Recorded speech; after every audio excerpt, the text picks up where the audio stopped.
Hello and welcome to an episode of Historically Marked. I am Jason and I am in Liverpool, New York, right behind the Salt Museum and right in front of the Onondaga Lake. And there's a historical marker. It's a very special one. I'll tell you why in a moment. But it's a food one, and it's actually the first one that was put up as part of the William G. Pomeroy's Hungry for History series. That's right. And unfortunately, I think there's probably maybe 10 or a dozen put up already, and they're all mostly on the East Coast. And they want more cities and more historians to put up historical markers about it in their hometowns, talking about their regional foods. I'll explain more about that later on. But this one is about salt potatoes. I'm not talking about like French fries. I'm talking about a side dish that people loved for more than a century. So I'll tell you more about it. Here we go. Okay. Salt potatoes, popularized by the salt industry workers. Potatoes boiled in brine and paired with melted butter, served in local taverns and eateries as early as 1883. And like I said, this is the first one, and it was put up, I guess, about 2 years ago. And there's more around here. There was one for barbecue chicken, and I meant to visit there yesterday, but I didn't. But there's also one for like chocolate jumbles, which is near Albany. And there's also one for like different kinds of desserts. But going back to salt potatoes, I mean, does that sound really good to you? I'd say it would. I mean, boiled in brine. Now, salt potatoes we all know as like French fries, but you know, the average American loves potatoes, right? Be it mashed or fried or baked or whatnot. Now, I was asking the museum guide. I had not go in there because they are not open till noon, and it's about 10 o'clock in the morning here. But the museum guide, I asked him, I said, well, where can I get these kind of salt potatoes that they're talking about? Well, he named a couple places off. I hope to visit them today, but they're mostly found at barbecue places, like the mom and pop ones or the independent ones. And then I was doing some more research, and you can find salt potatoes pretty much all over, like New York, like in Rochester and maybe Buffalo and parts of that region. So I'm going to see if I can find one, and I'll let you all know all about it.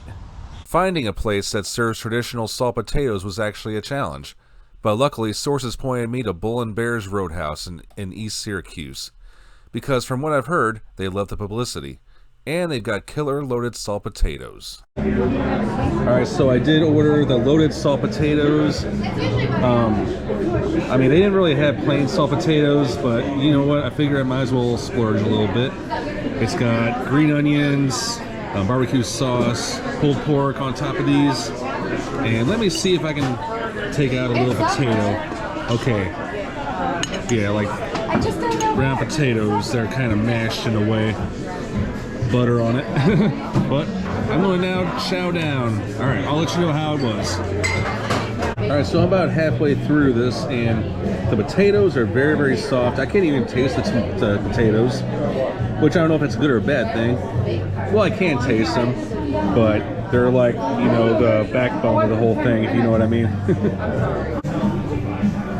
All right, now I'm finished. I've cleaned up my plate, and I must say it was very good. I mean, you can actually taste the potatoes, you know, once you pay more attention to them, but toppings were great. But maybe next time I'm in upstate New York, I'll definitely eat one that just has salt potatoes on it, nothing else piled on top. So if you're more interested in talking about what kind of special food comes from your town, if you want the bragging rights to it, like, for example, I'm from the St. Louis area. We talk about pork steaks and gooey butter cake and pig snoots and toasted ravioli. Now, if you do want to put a historical marker where it supposedly was invented, I mean, go to the website, which I'll list down below, and you have to fill out a form. You also had to fill out like proof of, you know, have some primary sources and all the other jazz, and you also had to have permission from the, you know, the property owners and all that. But I think it'll be a great thing once people know like what regional foods are, so that helps visitors out and keeps everybody happy. How's that? So, and it can't be, by the way, it can't be a brand name like Hershey's or Kraft or anything like that. Those are the rules, but you'll know when you go to that website. All right, I am Jason in Liverpool, New York, signing off.